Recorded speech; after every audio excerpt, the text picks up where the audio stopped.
Good afternoon, everyone. Thanks for joining in on this beautiful spring Kentucky day. We're together for the April 13th Superintendent Webcast. We have a packed agenda for you to cover. Lots of stuff to unpack after the legislative session and things to think through. We've got some federal funding supports that we're going to walk you through, as well as also some thinking around summer programming and reading. So just a lot to work through and cover. And we've got a star-studded cast of presenters and experts on with us also to answer questions.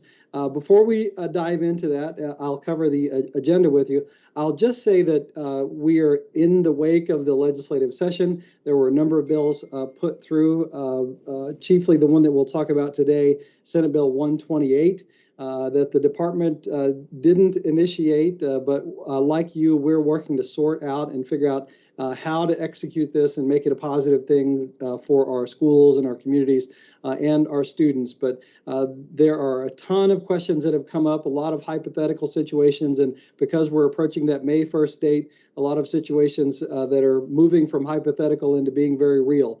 So we pledge to remain engaged with you and keep working through and thinking through those situations that we know are oftentimes unique to different students and communities.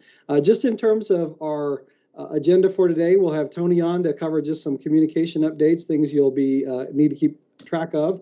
Some changes to Healthy at School. We have Dr. Foster on with us to cover that, just as we emerge from this pandemic and things, restrictions continue to be lifted, what changes have taken place and you can expect going forward. Looking into the summer and into the next year, some focus on supports around reading into the summer and into next year. We've got Mickey Ray and Misty Higgins on to talk with us about that.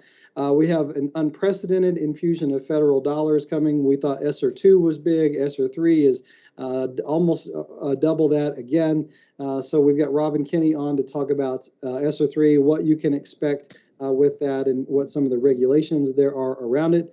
We also have Ben Maynard and Marty Park on to talk with us about virtual learning options for next school year. We did make some changes to how that could be funded in districts. There's a waiver process that's available, so we want to make sure that you're aware of that and trying to create as much flexibility as you design programs that are the right fit for your kids and community as possible. We'll spend an extended amount of time on supplemental school year program, Senate Bill 128. We have Meredith Brewer and Chuck Truesdale, our respective directors of education policy and governmental relations, on with us to walk through that, as well as some guests from KIA and from KHSAA. So we know that there are lots of questions about this and how we sort through it. And then we'll finish up with questions and answers. So that is what our agenda looks like today. As you can see, it is action-packed with lots of information. So we'll jump right in and turn things over to Tony to cover communications updates. Tony. Great. Thank you, Commissioner. I'll be pretty quick. I have just a couple things I'd like to mention. Obviously, you know that for those of you who have been aware of the Commissioner's Listening Tour, we launched those last week. We've had 2 events so far. What you're seeing there on the slide is just a screenshot of what we do after the breakout rooms. So that involves one of our students that is leading the breakout rooms. And we have 8 more that are coming up, including one this Thursday for the Bowling Green area.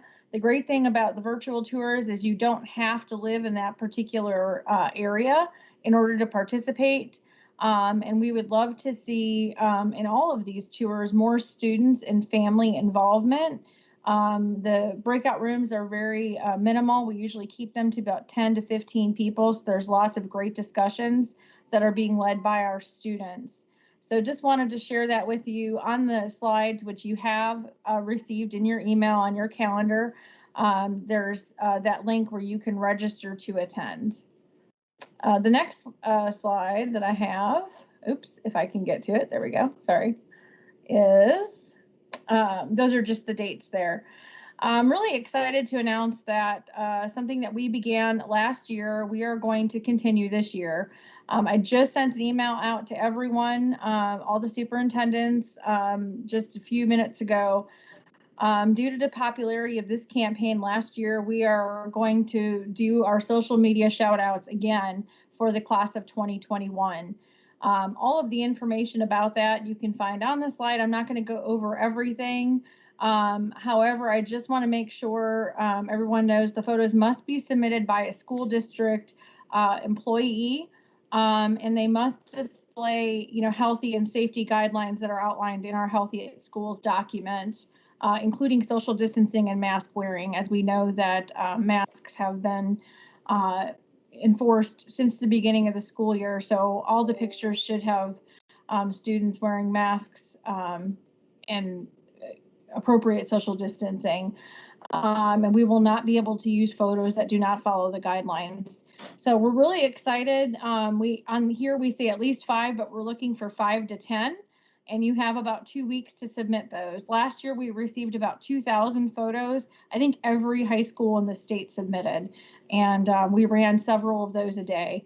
And it just gives you a little of example there on the left from Henry County High School of what they looked like. Obviously post, this is pre-pandemic pictures, but just to give you an idea. All right, the next, and then I guess I will toss it off to Dr. Foster with any updates for Healthy at School. Dr. Foster? Great, thank you. Mine are very short and sweet. This is not new information, but I did want to touch base with you about it since it had been released. On the first thing we want to address is social distancing, and these changes came out on March the 22nd. And they can be found on page 6 and 7 of Healthy at Schools. As we mentioned earlier to you all, that you can now move the distance between students in the classroom from 6 feet to 3 feet, but students and staff all still need to continue to wear their mask at all times. You must continue the social distancing of 6 feet in any common areas such as hallways, cafeterias, gymnasiums, auditoriums. And then middle and high school students, they can be 3 feet in the classroom, but if the community level spreads to what is considered a high level, then middle school and high school need to return to 6 feet of social distancing. So if you haven't looked at the specifics of these on page 6 and 7 in Healthy at Schools, I encourage you to review those pages because it goes into a little bit greater detail. The next slide will deal with temperature screenings, and this information was released on April 1st, and some of our districts were on spring break during that time, and they may have missed the information, but schools are no longer expected or required to screen students or staff for temperatures when entering the school bus or the school building. So no longer if you were doing attempts on the bus or as they are getting off the bus or as they were going into the building, none of that is required anymore for your students or your staff. However, if you're at school and you have a student or a staff member that has symptoms, then part of that screening would be to take the temperature. And those are the 2 changes that I wanted to share with you today. That's all I have. Thank you, Tony. All right, thank you, Dr. Foster. I think we'll go right into our next item on the agenda, which is accelerating student learning during summer learning and through the academic year. And for that, we have Mickey Ray and Misty Higgins. I knew I was going to do that. Thank you so much, Tony. Yes, we are happy to be here today. Good afternoon, everyone. As Tony noted, Misty Higgins is here with me as well, and she's a professional learning coordinator in the Division of Program Standards. And my name is Mickey Ray, and I am the director of that division. And Misty and I will be expanding upon the guidance document that was released yesterday. And it serves as an expansion to what Dr. Woods Tucker, our Deputy Commissioner, has previously shared with the Commissioner Superintendents Advisory Council. And Dr. Woods Tucker is also here with us today and will be available to address questions at the end of the presentation as well. So I want to begin by saying that what we'll be sharing and what was released in the guidance, it was based upon research for accelerating student learning. But please know that we understand and acknowledge that schools and districts may need to adapt these structures based on local needs assessments, student data, and available resources. So if we take a look at the next slide, First, when schools and districts are creating local acceleration plans, they should be grounded in evidence-based strategies and practices that provide students with more time and dedicated attention focused on immersing students in grade level standards. Ultimately, the plan should ensure that they are giving students the just-in-time supports around the building blocks necessary to allow students to successfully engage with grade level content. Yet the plans also should include strategies that support students' social, emotional, and behavioral needs so that students are in the physical and emotional state that enables them to learn.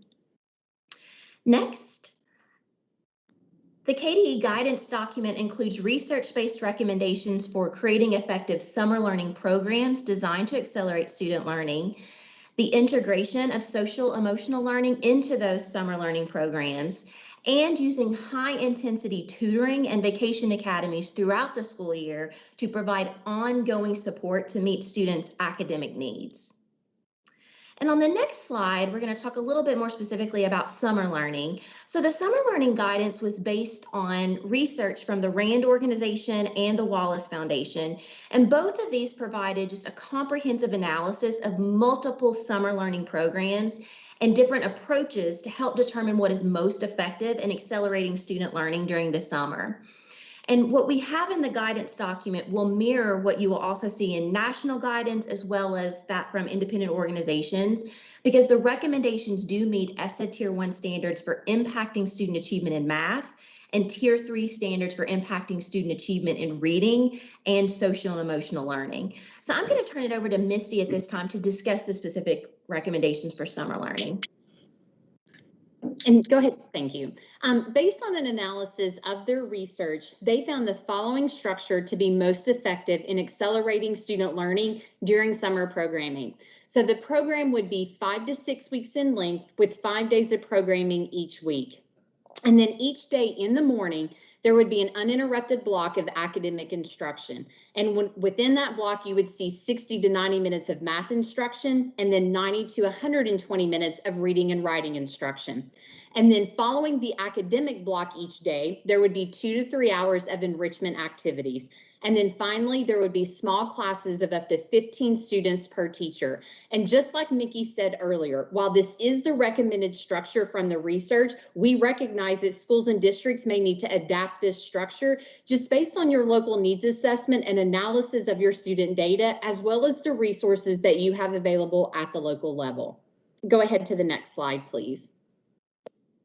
So in addition to this overall structure, the guidance takes a closer look at 8 evidence-based practices that were identified in the research as being critical to the implementation of an effective summer program. And you can see those 8 practices on this slide.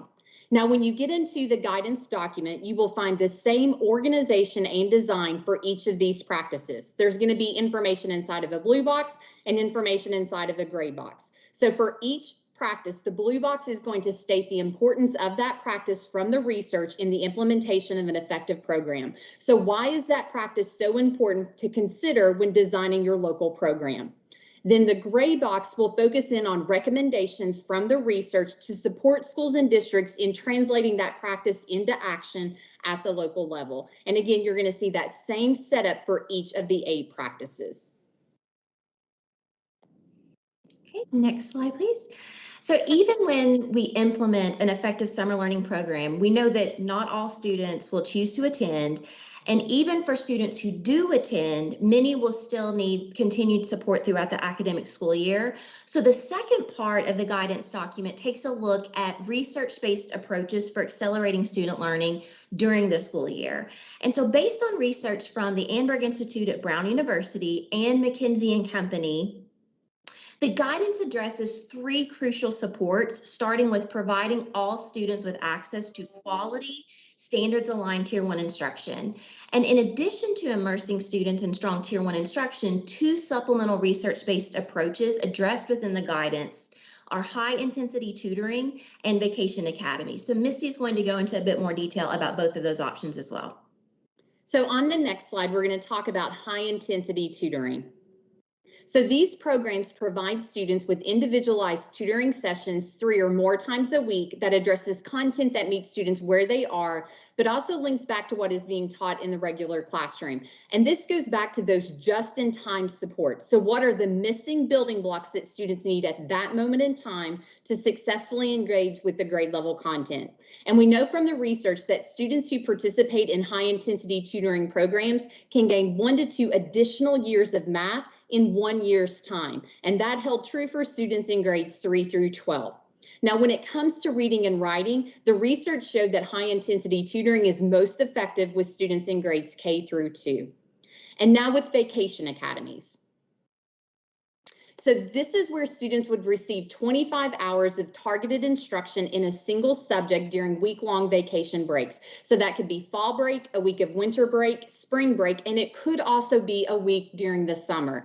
And again, the research shows that students who participate in these vacation academies can gain up to 3 months of additional learning in that 1 week's time in the targeted subject area.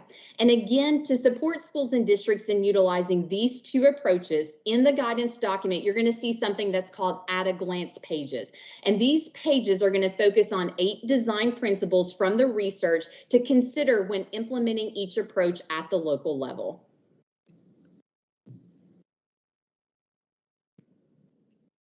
So again, I'm not sure if, Tony, how we're structuring questions. I know we may be waiting to the end, and that's okay. So thank you.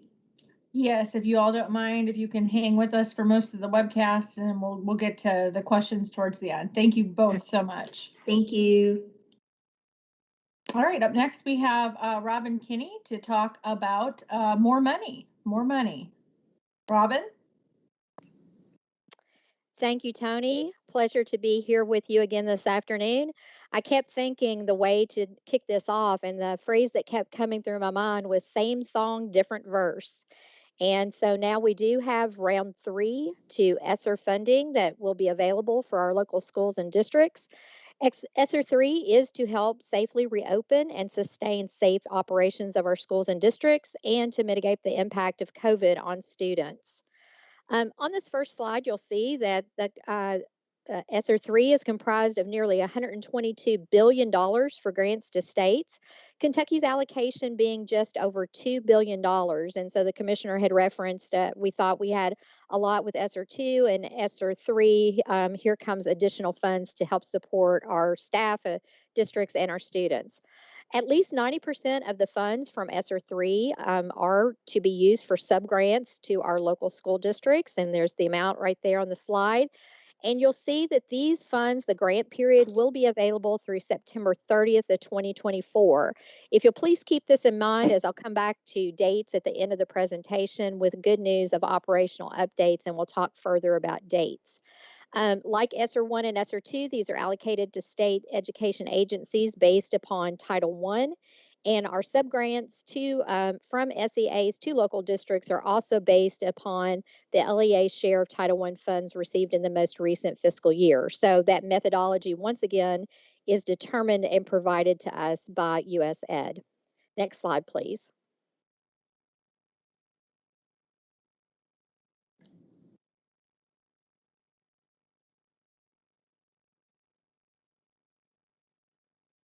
So ESSER 3 is a little bit different this time. While USED has made access to ESSER 1 and ESSER 2 funds pretty easy, in ESSER 1 we did a state application, and then in ESSER 2 it was treated like a supplemental award with no application. ESSER 3 status is going to require a state application via a USED template. And they have not yet posted that US template for us, but they have awarded 2/3 of the total state allocation to us already. And then the remaining 1/3 of the allocation will be released upon that approval of that application and plan submitted by KDE. We will internally have the same process as with ESSER 1 and 2. Districts will provide assigned assurance and a spending plan. Those have not yet been posted. If you'll pay attention to the Commissioner's Monday message, we will announce that in the Commissioner's Monday message, but you will be providing that through GMAP as you have in the past. For planning purposes, and we know districts are anxious to learn their amount, For planning purposes, the the ESSER 3 allocation amounts will be posted today on our KDE Federal Grants webpage. So if you'll take a look at the KDE Federal Grants webpage, you will see the allocations for each of your districts posted today. Next slide, please. So let's spend a little bit of time talking about the subgrants to our local school districts. Since we have already, will be posting those allocations today, we will meet the expectation of posting within 60 days your allocation amounts. And then I want to specifically really highlight this new and different thing about ESSER 3. So in ESSER 3, of the funds that are allocated to our local school districts, you must reserve not less than 20% of your district allocation to address learning loss, and that is through the implementation of evidence-based interventions. They give some examples there. Some are learning, some are enrichment, extended day, comprehensive after-school programs, and to ensure that such interventions respond to students' academic, social, and emotional needs and address the disproportionate impact of the coronavirus on the student subgroups described. So I wanted to make sure that you had that exact language from the Act for your 20% reservation. I think many of our local school districts are already planning and utilizing funds in this manner. However, with ESSER 3, there is a specific reservation of that 20% to be used in this purpose. Next slide, please. The remaining 80% of your ESSER funds for the district allocations can be used very similar to our ESSER 1 and ESSER 2 district allocations. So it's back to those things that you're very familiar with, anything under ESSA. We've also included here just some examples: ventilation systems, social distancing guideline implementation, PPE again, all those things that you're very, very familiar with and have been expending dollars for already.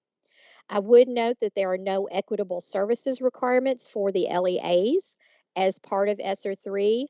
Once again, like in ESSER 2, the Department of Education will be operating and implementing a separate EANS, or Emergency Assistance to Non-Public Schools program. And for those on the call today that are part of the non-public school programs, we will be providing additional information to you on that second round of EANS funding at a later date. Next slide, please. So the other thing that is unique about ESSER 3 is it does contemplate a return to in-person instruction plan. So districts must develop and make public available on their website, not later than 30 days after receiving the allocation of funds, a plan for the safe return to in-person instruction. So keep in mind, the language in the Act is designed really to apply to all states across the United States, and everyone's in various stages of reopening their schools and districts to in-person instruction. And Kentucky is in many cases ahead of the game. So all of our districts are already open with in-person instruction or hybrid options. So the language that is in the Act does have an exception, and that's set forth in the last bullet on this slide.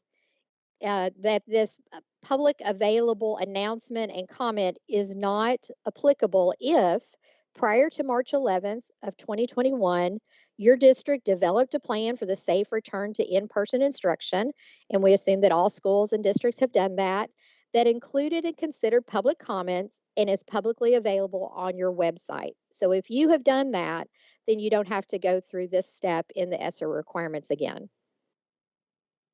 Next slide, please. The state, as the SEA, also from the state set aside, there is an allowance for a 10% set aside for state use. The state, like districts, has certain reservation requirements for those funds that have to be utilized in a certain manner, and that is reflected on this slide. At least 5% of the total funds for activities that address learning loss, again, very similar to the language that you saw in the LEA reservation, also has to be utilized in this manner by the state. At least 1% of the total funds to implement evidence-based summer enrichment programs and at least 1% for evidence-based comprehensive after-school programs. And you'll see the rest of the 10% there. The next slide, please. The next slide just shows, in the interest of transparency, we've provided the dollar amounts provided to us by the U.S. Department of Education, which will allocate state set-aside dollars to the specific purposes of the Act. Next slide, please. We have heard in the past about maintenance of effort and requirements, and so the state does have certain maintenance of efforts requirements. We also have certain maintenance of equity requirements, which is new and different under Essers 3. Maintenance of equity was not required on either Essers 1 or Essers 2. So the state will be looking at maintenance of equity based upon high need districts and high poverty districts. Next slide, please. And then local school districts will also have a maintenance of equity requirement for Essers 3 dollars. I have actually included the actual language from the bill here. We've already had a lot of questions that US Ed is working to provide us guidance on the maintenance of equity, since this is a new and different piece to funding that we haven't had before. So we will be providing additional information as well as full guidance in a written document, as we have with the Essers 1 and Essers 2 funds. But this is a piece that we're going to need to get more information from US Ed before we can really flesh that out further. Next slide, please. I had briefly touched on there are provisions for the emergency assistance to non-public schools. EANS 2, Kentucky's estimated allocation is about $42 million, and also would be available through September 30th of 2024 with the Tidings Amendment. For our non-public listeners that are on here today, one thing of note from the EANS 2 second round of funding, unlike EANS 1, EANS 2 funds cannot be used to provide reimbursements to any non-public schools. So we'll be working with those non-public schools just on the provision of services and commodities. Next slide, please. Finally, I always want to provide operational updates, things that we have learned along the way since we last updated you on information related to funding. And this time we're going to focus on grant periods.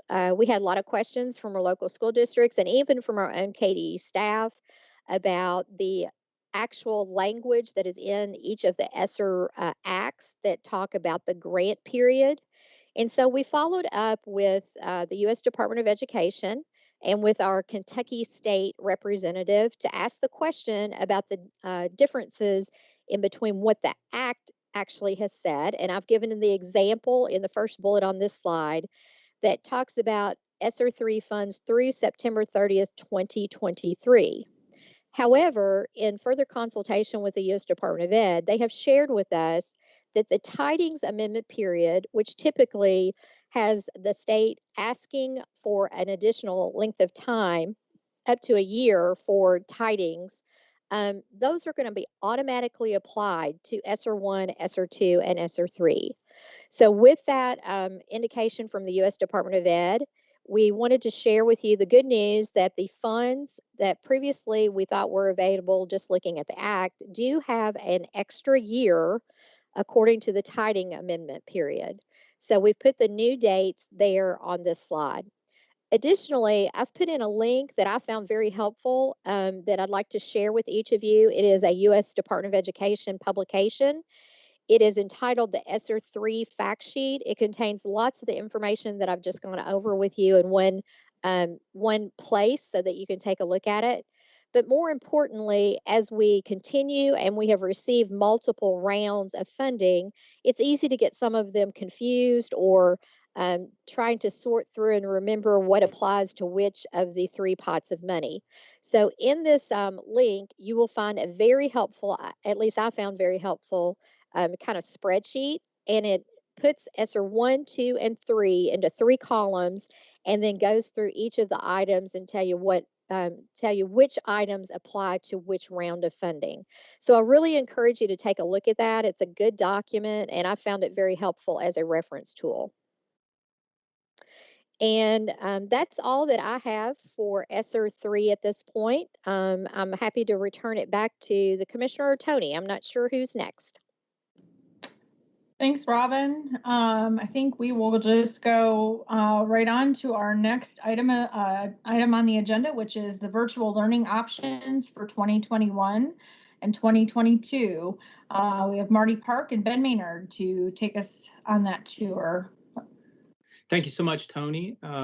So glad to be back with you today and to share this opportunity. This is definitely a hot topic that we know many districts are discussing. In fact, we already know that 143 of our public school districts, that's about 84%, offer some kind of virtual learning option for students. And so today we will be discussing the structures of the waiver and the process, which is really just one small step toward our continued growth and quality work of online and virtual school options throughout Kentucky Public Schools. However, soon we will be launching opportunities around what we're referring to as our Kentucky Online and Virtual Schools Network. So we're very excited about that, and that's largely focused on high quality experiences of our students. And so, Tony, before we get advancing through some of the points that we want to make, I just wanted to make a few driving points here. So expanding learning options to meet the needs of all of our students, specifically at all grade levels, including credit accumulation, we refer to credit acceleration, and also credit rescue efforts.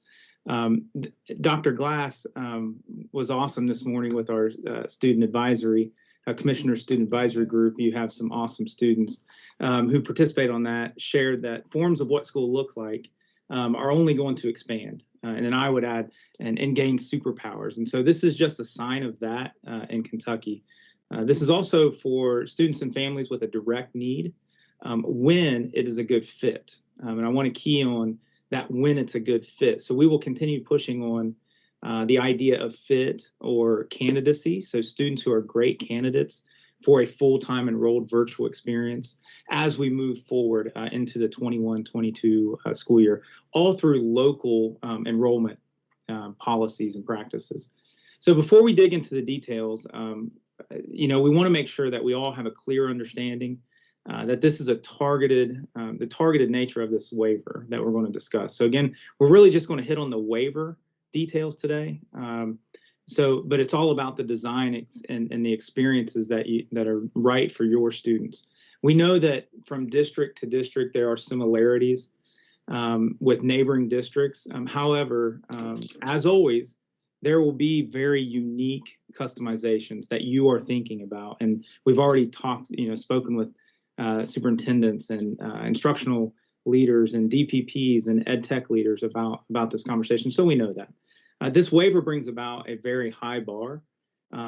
So it's this total package of new opportunities, such as a seat time waiver for attendance, packaged with performance-based options that we've always had opportunities of, and we still want to leverage those. And so together, we provide a ton of flexible options, or what I refer to as the freedom to design. And so Tony has the first slide pulled up with some key points, and I want to draw attention, if we can, to these key points for big takeaways for this specific waiver opportunity.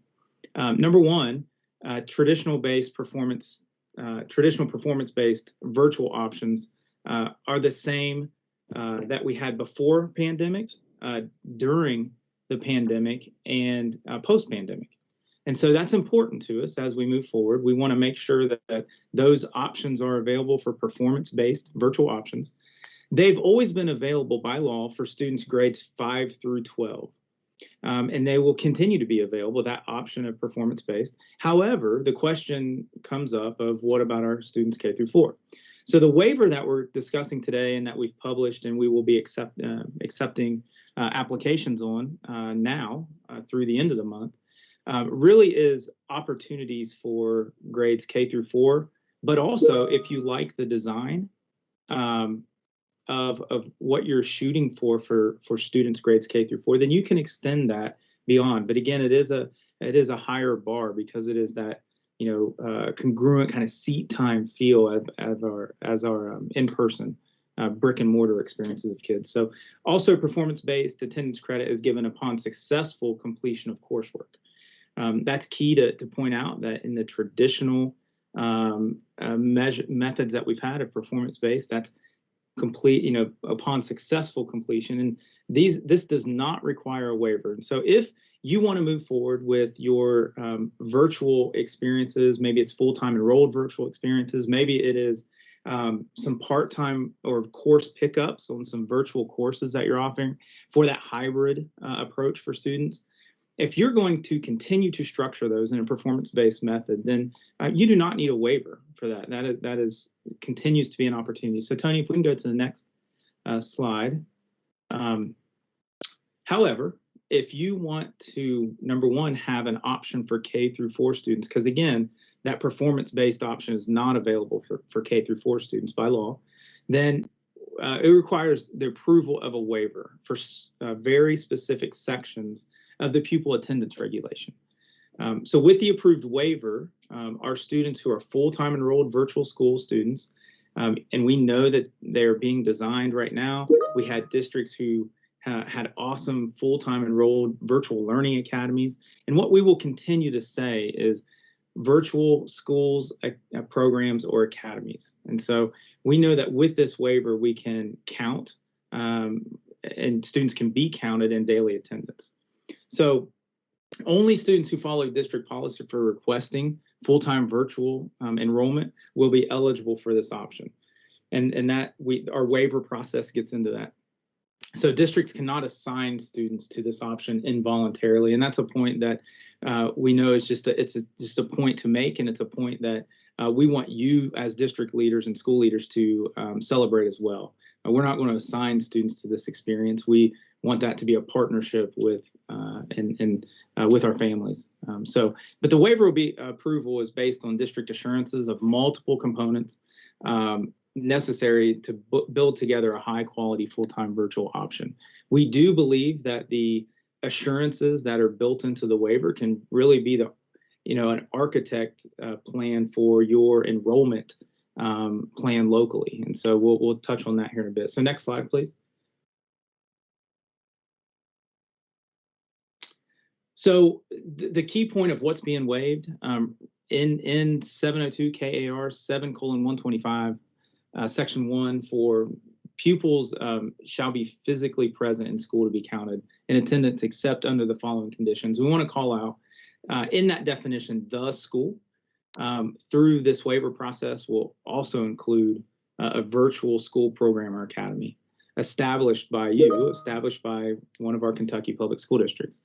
And so I also want to key in that the things that we're shooting for in this waiver, in the assurances, are also largely captured in the annual superintendent assurance regarding our Kentucky digital learning guidelines. And so just as a note to touch on those, one of the key points there is monitoring each student's interactions, engagements online, allowing for synchronous or live visual verbal interactions is key. Along with the review of student work and the completion of assignments in both real time and on demand in terms of instructional design. So that's key for us. So next slide, please. Daily attendance of pupils in elementary school, we know by law shall be determined by taking attendance one time each day to start the day, in the day at the start of instruction. Knowing that we also have pupil entry and exit logs. So what we're asking for in the waiver in your design, though, is to bump that from 1 time per day to 2 times. And so we're capturing that start of instruction along with once at the beginning of instruction, along with once more in the second half of the day, really accounting for that, that funding mechanism of making sure that we have an understanding of a full day of attendance for a student, as well as a partial day from a funding mechanism perspective. Next slide, please. And so this is the bulk of the conversations that we have and will continue to have with you, with our school districts. in your design work, you are working through, is this a program that you are offering? Is it a full-time program, typically an A5 classified program? Is it maybe an academy that you have established? Maybe it was a response to pandemic. However, it's something that you have decided is a great option for your students moving forward post-pandemic. And so whether it's a program or academy, now we also want to key in that we could have a school district design an A1 school around full-time virtual enrollment. We do not see that today. However, it is an option. And so you will be working through whether you're designing a school program or academy, or you're going to take a program or academy that you already have, and you're leveling that up a bit, if you will. And so next slide, please, to target how important it is for you up front to determine, is this a waiver that you are asking for, again, for just a few grade levels at a time? Maybe it's an elementary school that you're requesting waiver for. Maybe that's kindergarten through 5th grade. Or maybe in your district, your virtual academy, your virtual learning academy, if you will, or your virtual program is something that you're going to have established for as an option for kindergarten through 12th grade students. And so in the waiver process, you're going to identify that. And so next slide, please, to get to, we wanted to specifically target and have a discussion about some of the assurances. Now, there are 15 assurances, and I said a bit ago, but I want to key in on these 15 assurances can really give you the basis by which you structure your enrollment strategy for students. But we're going to call out just 4 specific assurances of the 15.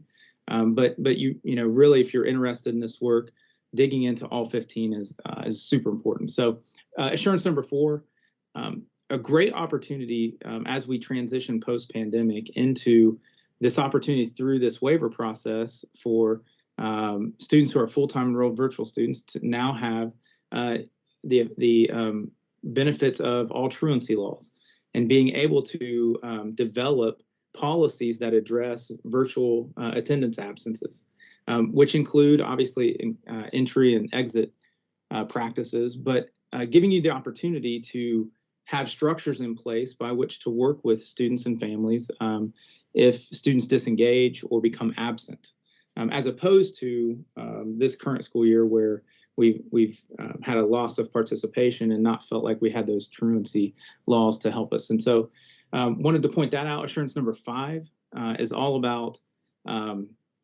families who are requesting to be enrolled in the virtual school program. Again, we do not see an opportunity or an avenue by which students are placed without the opportunity for families to request and understand that work and what that entails.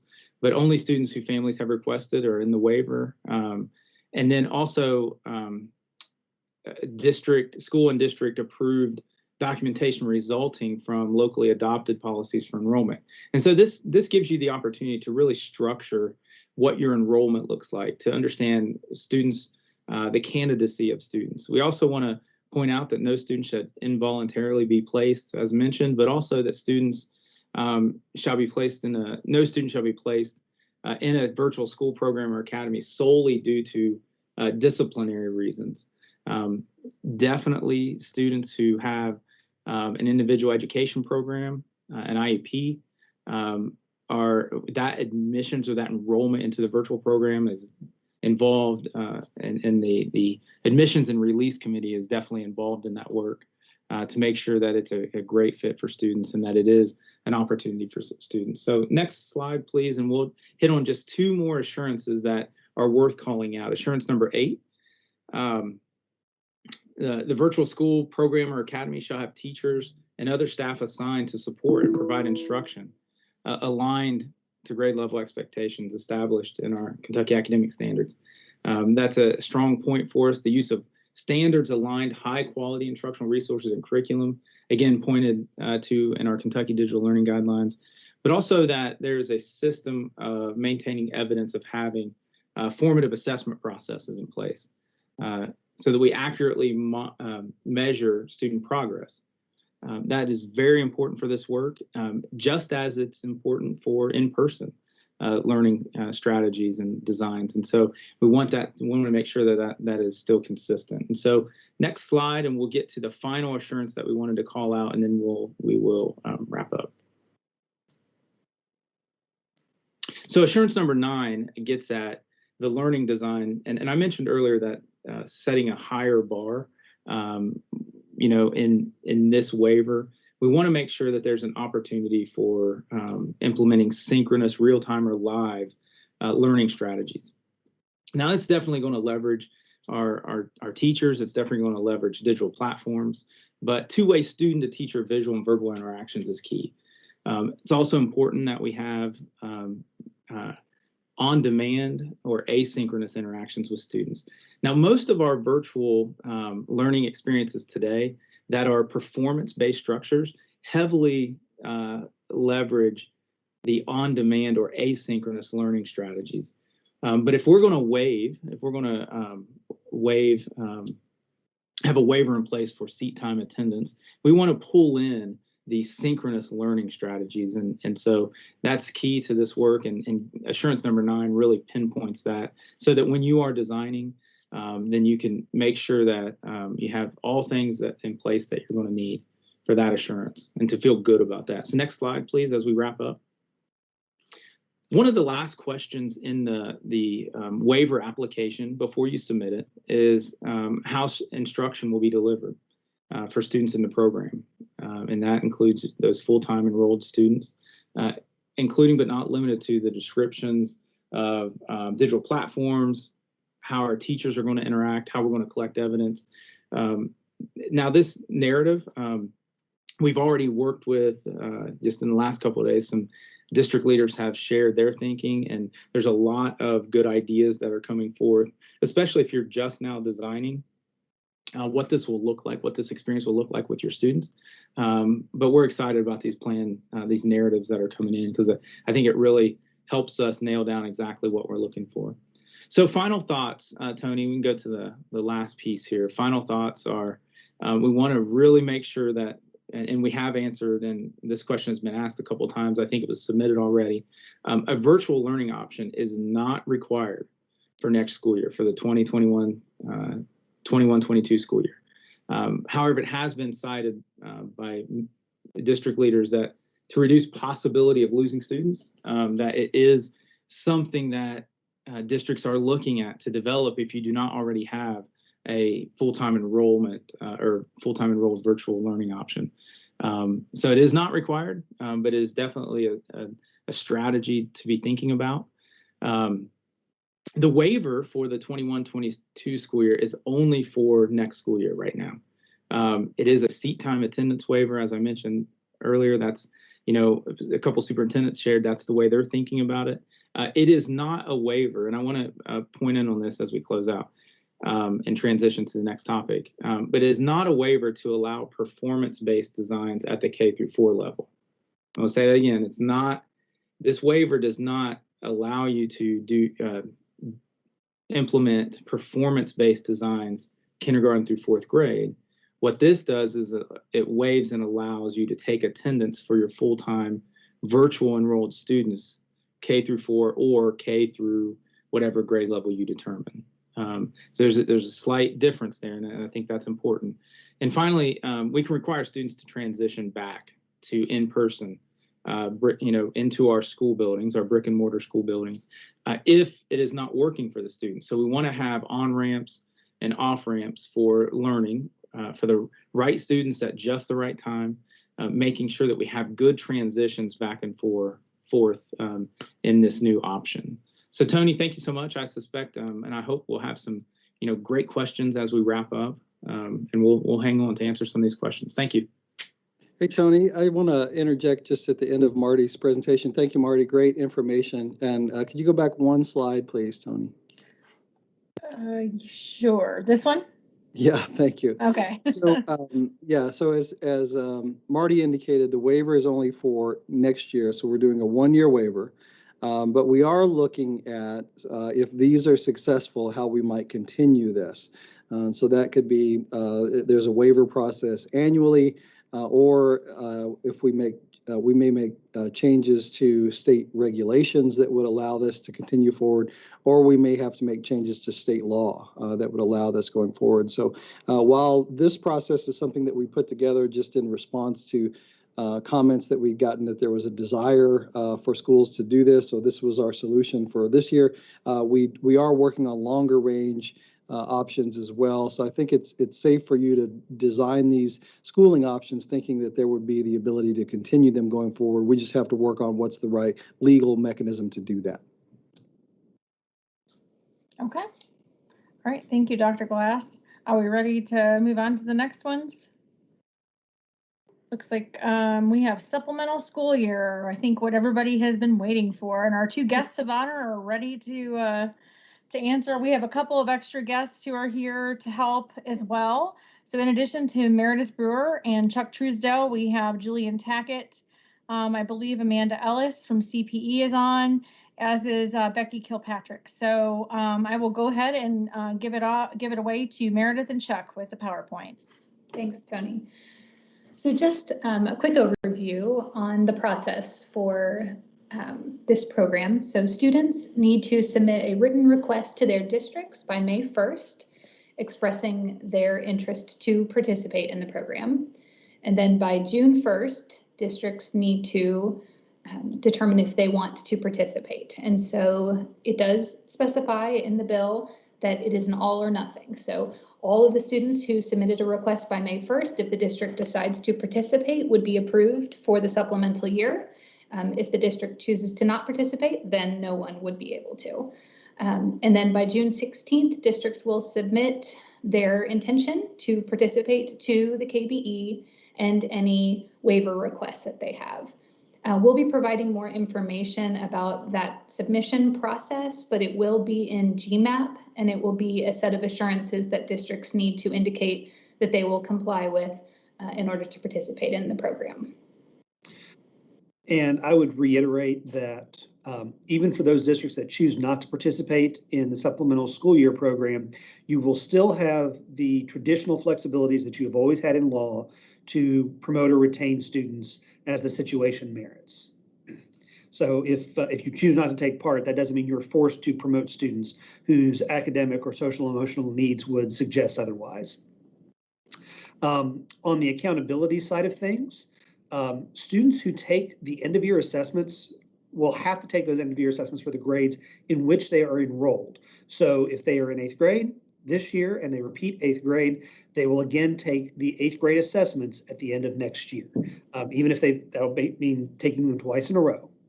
And as a reminder, students who repeat a high school year, so this year's freshmen, sophomores, juniors, will be counted as graduating in 5 years for federal accountability purposes. Unlike the seniors who graduate this year, obviously will be graduating in 4 years and then returning for a supplemental year.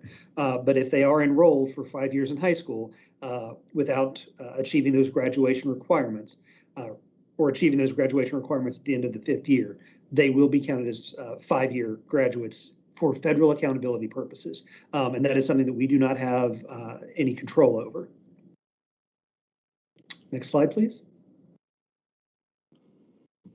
Okay, for funding, all students participating in the program will be included in SEEK calculations, and that includes those graduated seniors who would be returning. And just like always, this sort of trails. So your SEEK for this upcoming year will be calculated as outlined in 208, but subsequent SEEK payments will include these students. You may use the ESSER federal funding to supplement any additional costs associated with these students returning for a supplemental year. Next slide. So this is one that we've gotten some questions on. State statute says students who have met all diploma requirements shall be issued a diploma. This is not something that we can waive. This is in state law. And so to accommodate that, once they have graduated, as always happens when a student graduates, their transcript is locked, as it were. Their GPA is frozen. At that point, the credits that they have earned, the grades that they have earned are frozen.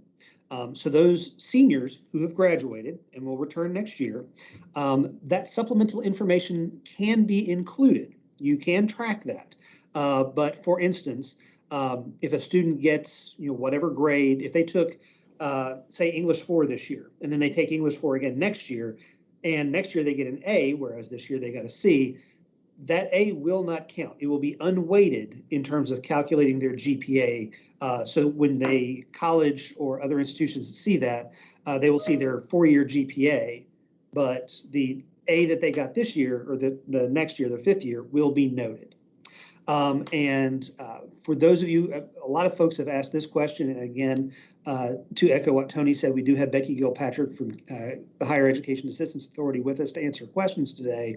The KHEAA guidance states that graduated seniors who have graduated and will come back next year, are not eligible for those dual credit or work-ready scholarships. Next slide. Okay. So as specified in the bill, courses that are repeated or that are taken during the supplemental year should be repeats of courses that the student did not successfully complete during the 2020-21 school year, or have a reasonable connection to the courses they took, so that they would be supplementing what they took previously. However, that is a local decision, so each school district can determine what course access students have as part of the supplemental program, but they are not required to provide access to a new set of courses for those returning students.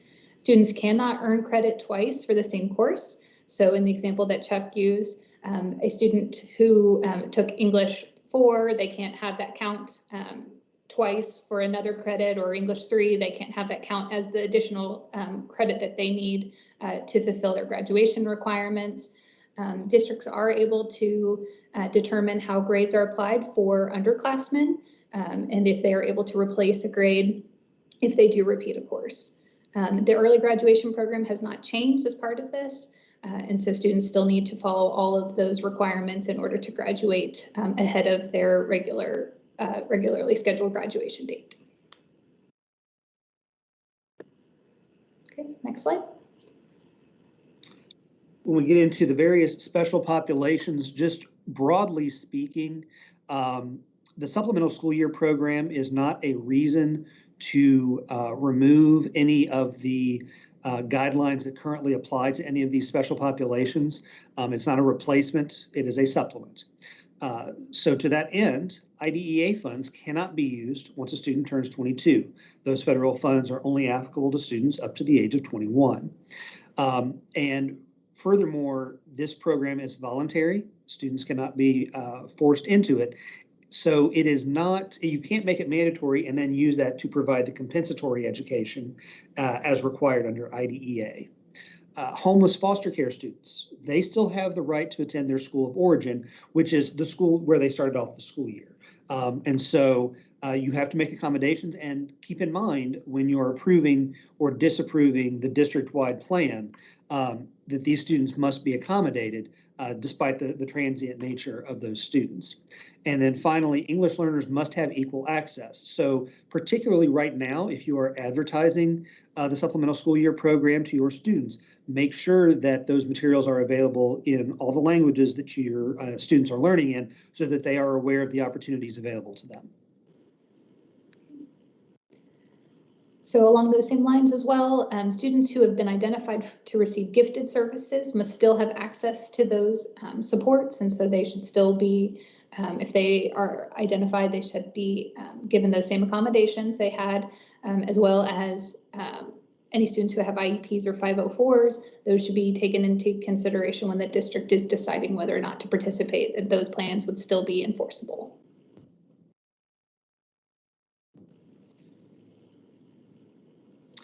And finally, I believe our last slide on this program, Senate Bill 128, if you look at the language of the bill, it applies to grades K through 12, so it does not apply to preschool.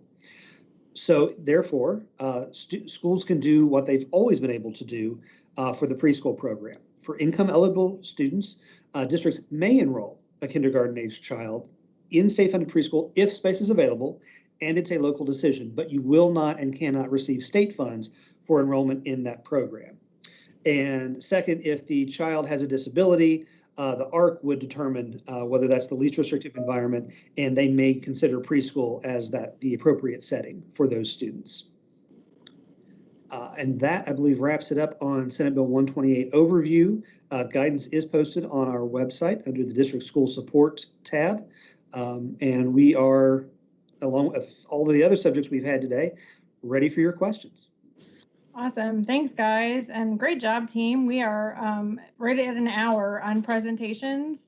So we are ready to jump over to the Google form and answer any questions that you have. I think I'm going to start with Essers 3, Commissioner, if that's okay. And then, because there's quite a few, obviously, on 128. So let me go ahead and do that. The first question that we have is, will we be able to hire teachers for virtual academy using Essers 3 funds and administrators to manage the virtual academy? So Tony, this is Robin. Salaries are a permissible expense. I mean, I don't think just because it's in a virtual mode versus an in-person mode really makes any difference. So you would be able to hire your teachers.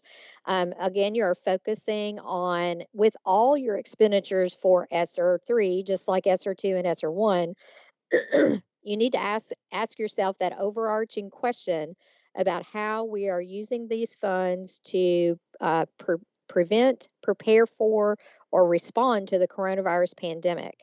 So that should always be your overarching question to start out with, but being able to use the ESSER 3 funds for teachers, administrators that is permissible expense.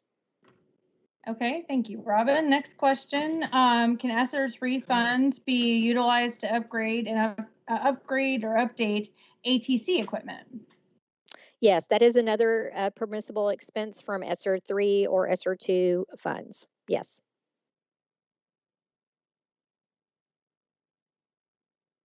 Unvideoed and unmuted. I'm having issues with my dogs at the house here, y'all. Sorry about that. Next question. Does the ESSER 3 cover hiring of staff like interventionists, additional teachers, administrations for gap reductions? Could we mix partial grant funding with ESSER 3 dollars to create a position for learning loss like MTSS administrator? Yeah, I like that question very much because when we talk about the types of people, it appears that this district is envisioning hiring. They all kind of lean toward that, responding to the impact of the coronavirus, catching kids up, thinking about how they can supplement their already services to help those kids that might be suffering with learning loss. So yes, those are all permissible expenditures from ESSER 3. Okay. Trying to scroll through here and see if there's any other ESSER. Looks like another. Are there class size recommendations for summer classes to address learning loss with ESSER monies? Oh, you're getting outside of my league here on the classroom size. So Mickey, let somebody else jump. Yeah, there's Mickey. Hello, everyone. So yes, again, in the guidance, we recommended up to 15 students. And that's simply because in these cases, we would want the teachers to be free to meet the individualized needs of all the students who are within the summer learning program. Thank you. Okay. Another question, Hey, Robin. Kelly, Oh, go ahead, Kelly, Robin. Sorry, I was not. you're on I would add also to that as of right now, the guidelines in Healthy at School. So keep that 15 class limit in mind, but also remember that masks are still required and that the students in the classroom would need to be at least 3 feet apart. Thank you. So I guess the long answer to that, it really doesn't have anything to do with the funding, which is a permissible use of funding. It's about all the other things that you need to think about when you're doing that summer learning opportunity. Next question is, can any of the ESSER funds be used to purchase textbooks? Yeah, if you're utilizing that to assist your students in learning loss opportunities for the summer, even as you start the new school year, yes, they can be used to purchase textbooks or online curriculum as well. All right, the next question that I have is, any more on ESSER? Okay, I think that clears us for ESSER right now. So I'm going to go just to the top of the Google Doc and just take it from there. What percentage of our new accountability model is graduation rate? And if we know that 9th through 11th graders staying back negatively affects it, we just need to know how much. So it looks like somebody has responded. Rhonda, are you on? Can you respond to that for me? Thank you. I am happy to be with you this afternoon. So on the percentage in the new accountability system, it is 6% of the high school accountability is graduation rate, but the graduation rate is a combination of the 4-year and 5-year rate. So they are just averaged together and treated equally.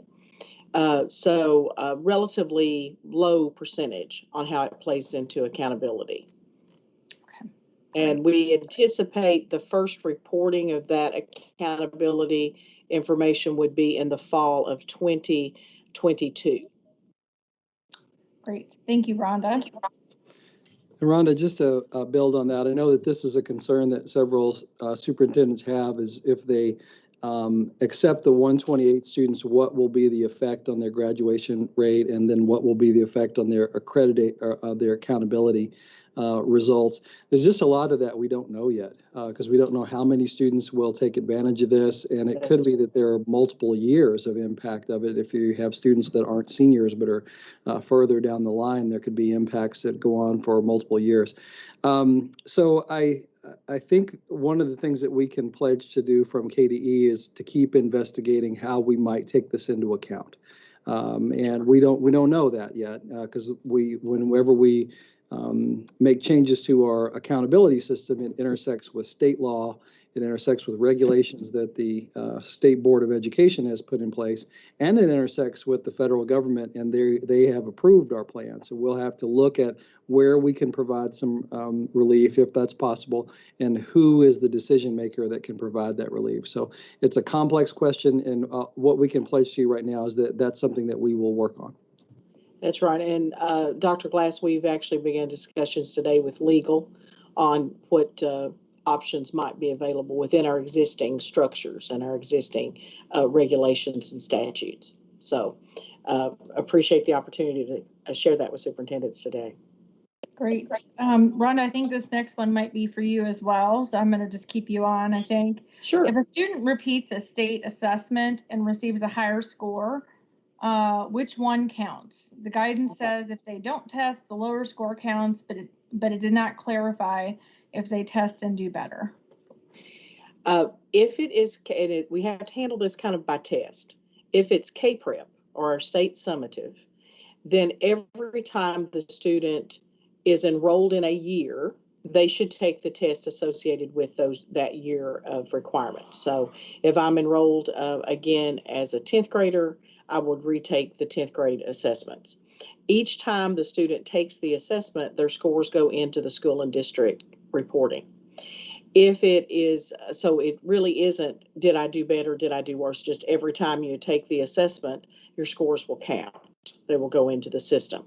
With the ACT, that is used for post-secondary readiness, and students many times take the ACT multiple times. The state provides for one administration as a junior. If a student repeated the junior year, we would provide the second administration. With the ACT, we look across all ACT administrations and look for the best score for each content area test.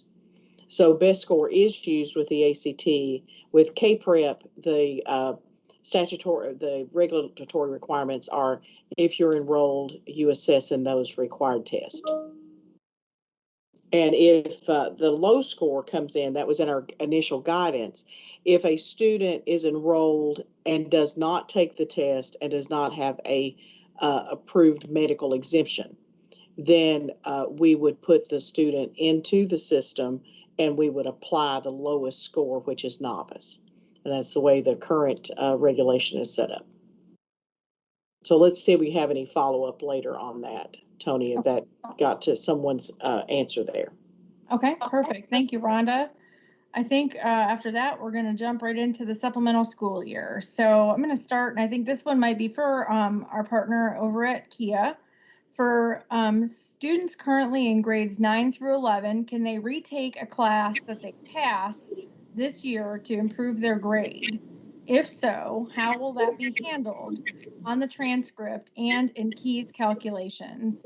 And then in parentheses, they state, I understand they cannot get credit again. They are interested only in the grade. Yeah. Trying to get this to work. Yeah, so for that one, if the district has a policy in place where they will replace that grade entirely, then the Key GPA can be calculated with the new grade only for that class, and just kind of bypassing that first attempt. But if there is no such policy, and then at that point, both of those attempts would be calculated into that Key GPA. Okay, great. Another question, if a senior is taking advantage of this supplemental school year for social emotional well-being due to the pandemic, what will their course curriculum look like? If graduation requirements are met with passing scores, will they take advantage of additional dual credit offerings? I know this was addressed somewhat in the slides, but I figured while you were on, maybe you could address this one as well. Yeah, that second piece, I really don't have an answer for the first piece to that for the student, but the second piece regarding the dual credit, that kind of comes down to if the student has graduated, then they're no longer eligible for the dual credit. They can only do dual enrollment next year. So that doesn't change if they're a graduate. But if they're not a graduate and they're repeating, then certainly dual credit is an option for them. Okay. And Tony, let's expand on that beginning part. So the question is, if a student is taking advantage of a supplemental year for social emotional well-being during the pandemic, what will their course curriculum look like? So that's that first part of the question. I think that goes back to another question that we've received, so we may be able to answer both of these at the same time. What courses would a student who is repeating that year be taking? What we've said in the guidance is that it needs to be a course that a student has already taken, they're retaking, or something with a reasonable connection. And so therein lies some ambiguity and some local decision making, I think. What is a reasonable connection? Okay. Well, let's let So I think to follow up, and so to follow up on that, so what our interpretation of the bill's intention was to have an opportunity to repeat 2020, 2021 school year. So therefore, if we stick with that interpretation, then it should be repeating the courses that they took and did not successfully complete, or something associated with that. So something that would help expand upon that knowledge that they perhaps did not acquire during this school year. So it would be something related to that content. However, there are certainly going to be students who elect to participate who successfully completed all of their coursework this school year and are not interested in sitting through those courses again. They already got an A and they don't want to repeat it. In that situation, it really does fall on the district to sort of look at what courses are available and what it is that student might be offered and what coursework would be available to them. I think it is also something for school districts to share with parents who and students who are considering this, that there's a possibility that because of the courses that are available, that they would have to repeat to be full-time. And if they are not interested in doing that, then this might not be the best option for them. So the bill does not require that districts provide an entire new set of courses for students who are returning. Thanks, Meredith. And just to expand on that a little bit, and one of the things I said to myself as we began this discussion is that we would not get into hypothetical world, and because it never ends. But I'm going to take us there a little bit because I think that in this case, we need to give our district some ideas of what this term reasonable connection might look like. So based on what you've said, if a student took a set of courses, let's say they took Algebra 2 last year and they made a C in that, and they feel like they'd like to take that again, that's certainly permissible. Or if a student made really any grade in that same course, but feels like I didn't really master the content and wanted to take that again, that would be permissible. If a student took an algebra course and then as an extension, they wanted to go into calculus or trigonometry, that to me would be a logical extension or next course as well. What you wouldn't see is like a student that or what I would say would not be a reasonable connection. And of course, this is going to be a local determination. It's not going to be the state saying what this is.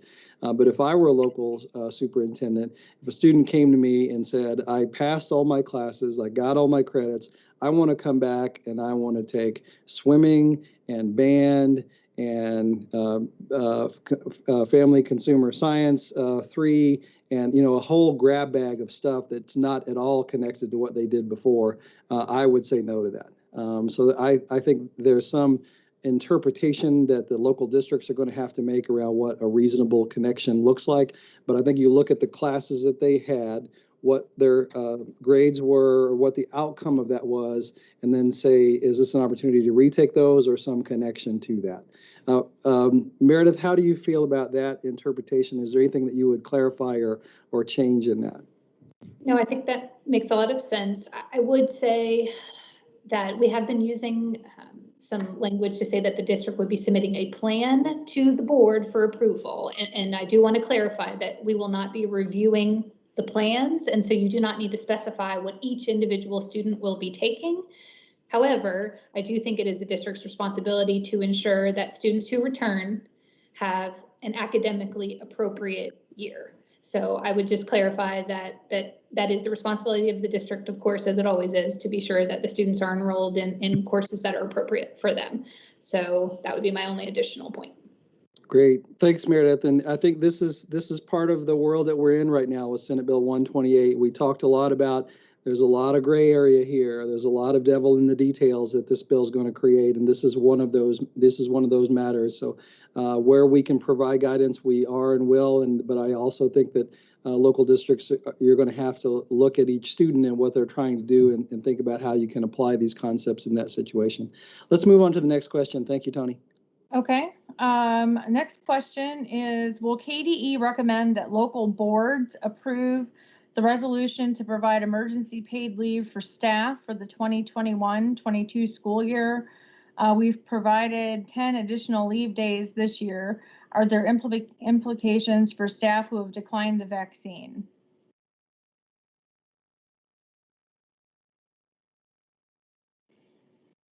If anybody can chime in on that one. If not, I can mark it and we can come back to it. I thought I saw Todd's blinker lighting up. Good afternoon. There he is. The determination on additional paid emergency leave for school district employees is really completely a local determination. So that would not be a matter for the State Department or State Board to opine on one way or the other. Recent legislation continued the ability for local boards of education to make a determination whether or not they would grant that additional paid leave to school district staff, and if so, how much leave would be provided and the conditions on that. So that's really a matter for a local board to determine whether they're going to provide that or not. Okay, thank you, Todd. A couple questions in here again. I'm just going to quickly address that one real quick. Are districts going to be required to offer a virtual option for students during the 21-22 school year? And the answer on that is no. We have, I've seen that a couple times in here. So I just wanted to quickly address that one as I move on. Next question, Senate Bill 128 question. If a 9th grade student decides to repeat 9th grade, does the student have to retake English 9 or can they take English 10? So I think that goes back to the discussion we just had. Can they take English 10? Yes, they could take the sophomore English. I guess that's the, that's where the local decision making comes in. Certainly, if they successfully passed their freshman course, their freshman English course, then it would make sense that they would move on to the next English level. However, that would not really be repeating they would be moving forward with their with their original class. And so I think that really goes to the district to sort of look at is this student truly repeating their freshman year? So, or are they going to be kind of having courses that are in different levels? So that is, again, up to that local district to determine what access those students have to certain courses. Okay. Please clarify, if a student passes courses in the 2021 school year and decides to participate in a supplemental school year, can his or her grades earned in the 2021-22 school year replace grades from 2020-21 school year? Yes, so the bill does specify that the local school district can determine and develop policies on grades, schedules, classifications, the graduation ceremonies, and other issues around the students participating in the supplemental year. So if they have a policy in place for students to be able to replace grades, they would be able to do that. Okay. The next question is, if a current senior student successfully completes all graduation requirements this year, are they required to graduate under KRS 158140 or applicable statutes? Or can this year be considered a do-over year with all credits being erased and retaken in a supplemental school year in 21-22? So it is our interpretation that they need to graduate because they have satisfied all of those local and state requirements, and so they would be they shall receive their diploma as stated in the statute. Okay. Next question that I have, what is the status of guidance from KDE regarding CTE for the supplemental school year program students? And it looks like I have a note in here that that is being finalized. I don't know if David Horstman or Leslie Slaughter is on, that they could just elaborate for that a little bit on us.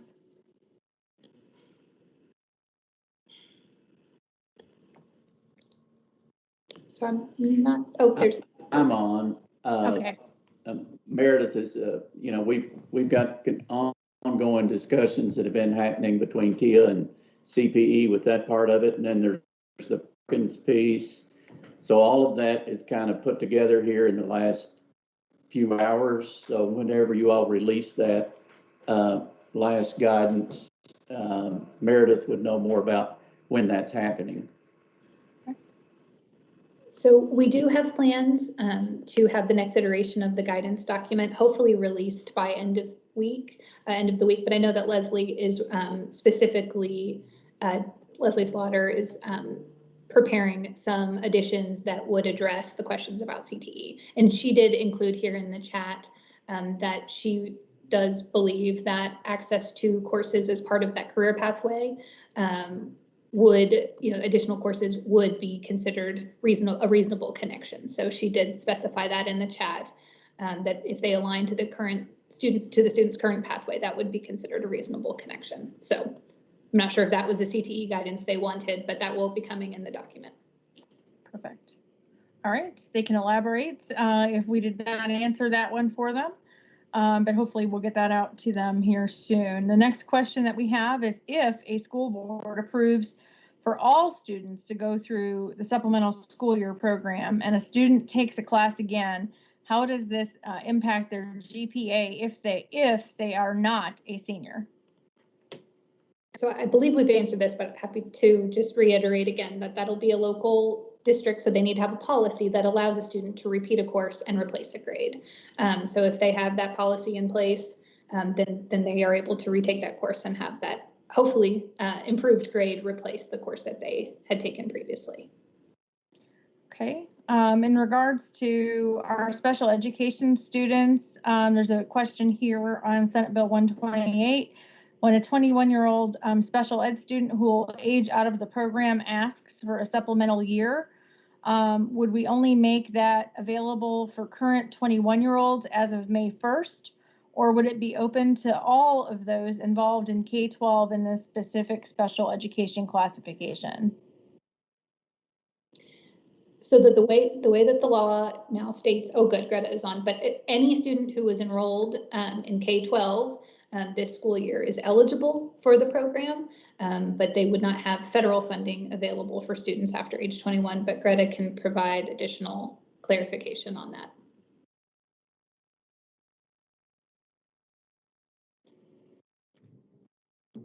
Hopefully, Greta, are you there still? We saw you for a moment.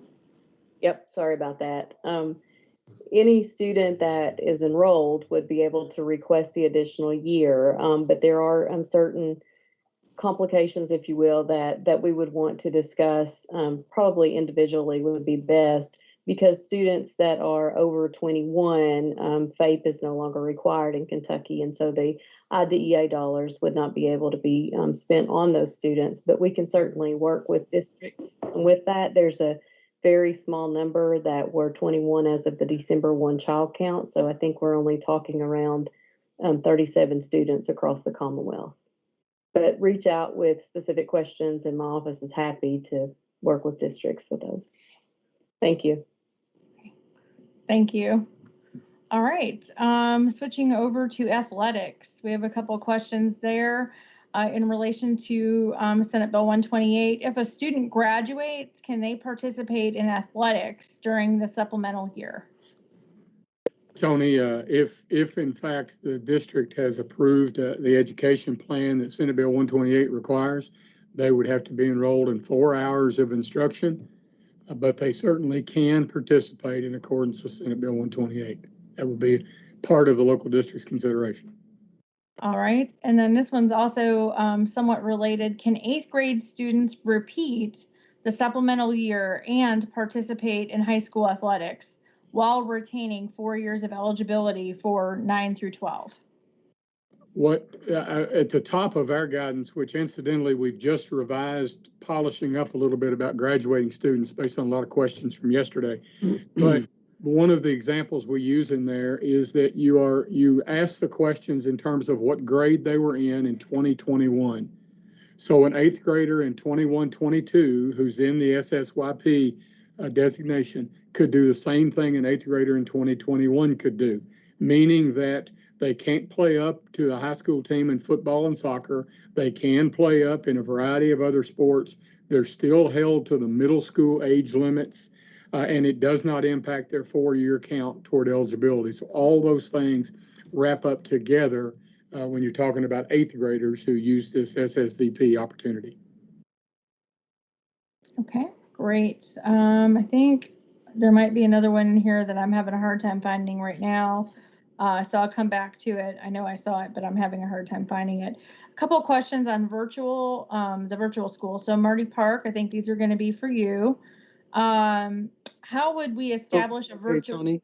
Oh, go ahead. Yeah, just before we leave 128, I want to go back to a couple more, I think. Okay.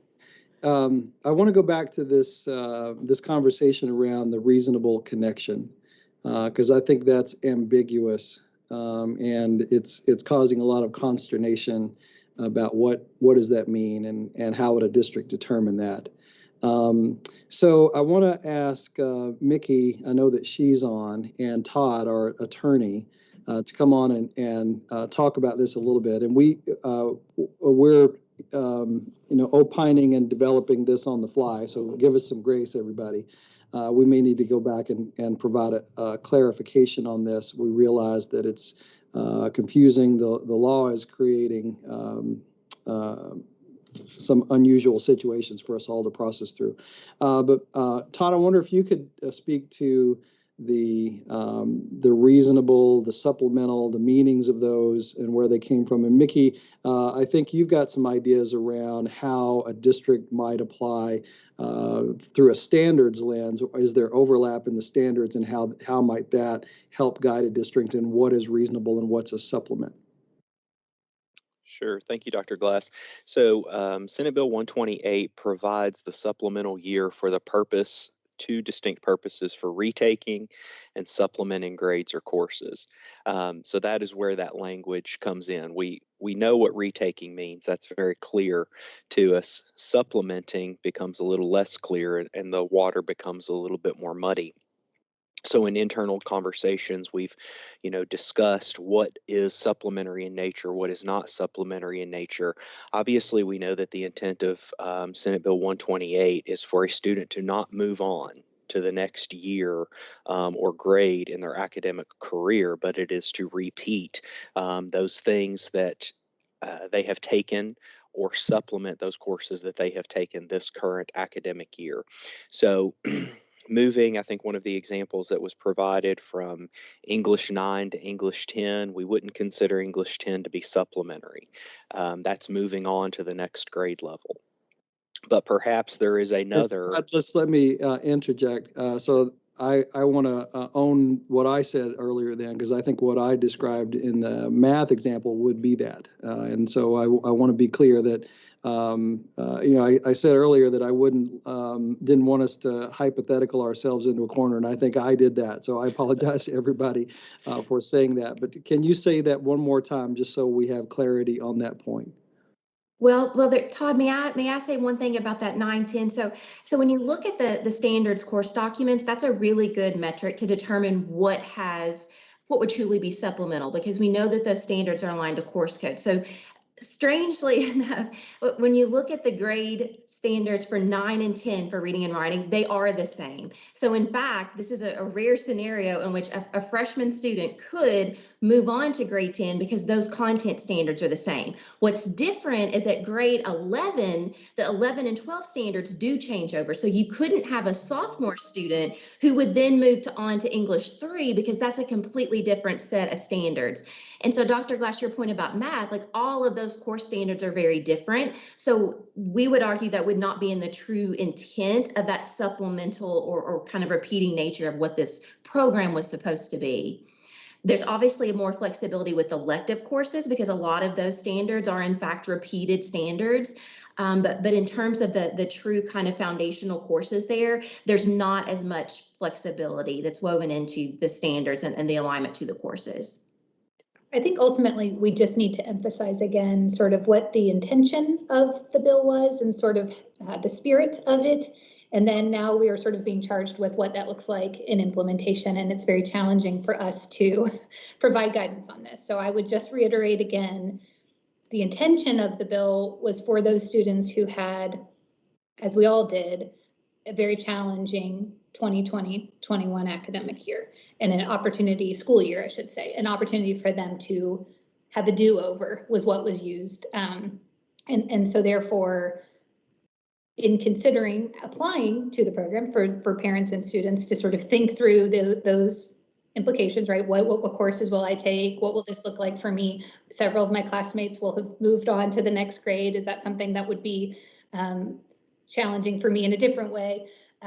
I think ultimately, though, it really was supposed to be, the intention of it was, to have an opportunity to engage with academically the courses that perhaps in a virtual environment were challenging to really master, and those courses that would supplement that and ensure that you could master that content. So again, though, it will be a local decision, and we will not be reviewing those plans to that level of specificity. So I just want to reiterate again that it really is the district's responsibility to ensure that the coursework that students have access to is appropriate.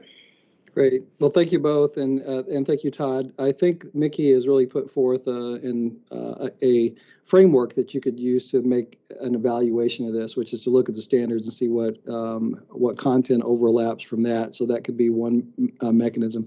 And Mickey, do I understand correctly that you're working on supplemental guidance on this point? Yes, so we have an addition, because we have received numerous questions on this very issue. So we have an addition to the guidance document that we'll be sharing with Meredith to get that updated and revised. But it will be very similar to what we just discussed and shared. Okay. And I think in short, the answer on, what is there a supplement or is it reasonable is it depends. Right. So you have to look at the coursework and how the standards align, and then make a determination based on that. Thank you all for going into some very technical weeds on this, but that's the world that we're in right now. All right, so I've pulled out a couple more supplemental year questions that I feel like I don't think that we've addressed. So, or maybe for people who are late joiners, do students who stay back for a supplemental year have to attend a full day? And I do think that there might be a KHSAA component to this too for eligibility. So I'm not sure who on staff could answer that question. So there is not a requirement that they attend any specific amount of time. However, they need to attend for the full semester for them to be able to be counted in SEEK. So they need to attend the full semester. So from a finance question, they would need to complete a whole semester. From what Commissioner Tackett said, in order to be eligible to play sports as a graduate senior, they need to be enrolled full-time for at least 4 hours is the definition that KHSAA has put out. Different answers, but I guess it depends on sort of, certainly would depend on the student, but there's nothing that specifies that they have to be enrolled full-time as a graduated senior, I'm assuming is what they're talking about. Certainly if they are not graduated, then they need to be in school. We have compulsory education laws. Okay. All right. The next question, trying to see if we have gotten, let's see, I'm going down the list here,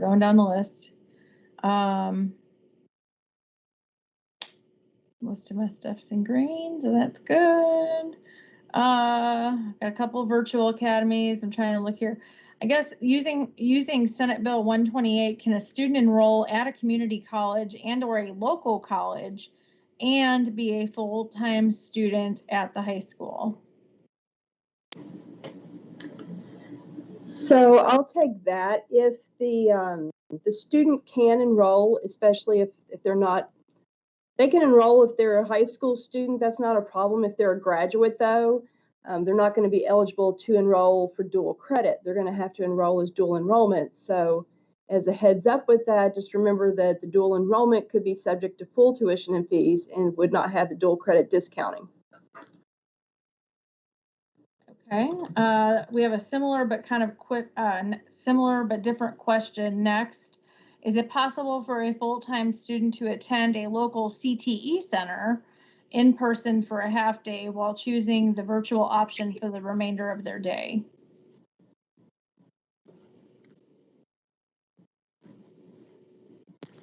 Tony, I believe this question, and David Horseman, if you want to jump in as well, this question centers back on, in the virtual program, the full-time virtual enrolled program that's designed at each district and school level, is the student a good candidate for the program? And so, the answer to this question, I think, is likely that this question sounds to me like a performance-based design. And so if that's the case, then yes, that's that's always been an option and a possibility.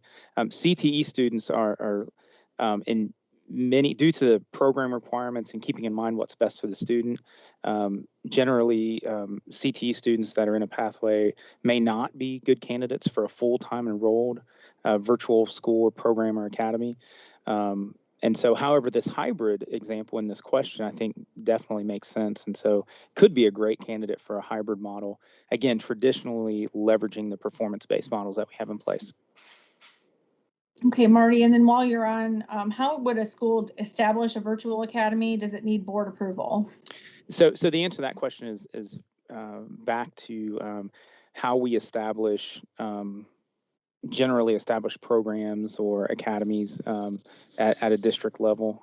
So however we do that, we want to keep this same strategy in mind. Just because it's a virtual program or academy, we don't want to try to do anything different. So generally, and if Todd wants to jump in here, but generally board approval on district level programs or academies. And I want to point out that if it is a program, an A5 program, then there's already a process in place for establishing that A5 program classification.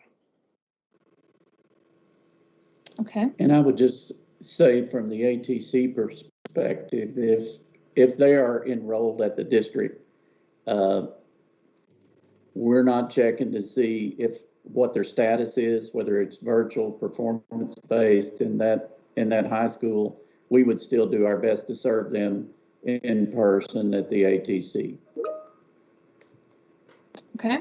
And I'd like to add also to that second part of that question. I think the question was about what do you do to establish a virtual school, just not to get mixed up with an alternative program. So if that question is about the virtual waiver that went out, I believe, last Monday in the Monday email, So if that's what you're asking about, a virtual school, which would be for the 21-22 school year, then Todd, would they need local board approval before they submitted the waiver to KDE? Just to clarify that for the person that's asking. Yes. I believe it says so Any, in. It does. right, any waiver request to the state board has to be approved by the local board first. So you need to go back to that Monday email from last week, and the application is there, and that would reference the virtual school for the 21-22 school year. And I love, Dr. Foster, that you pointed that out, because the waiver, specifically getting board approval on the waiver, is definitely written in there. We have school districts right now who already have a virtual program or academy that are trying to determine whether they apply, that's already board approved and is already established, and they're trying to determine whether they apply for the waiver. Again, the waiver needs board approval, but if you're in the process of trying to determine whether you establish a new program or a new academy, then you would need to follow the traditional steps that you would take in district to establish that. Okay. All right, our next question. So can a district choose to have an online software platform for grades 5 through 12 as a project-based learning and not have to apply for the waiver?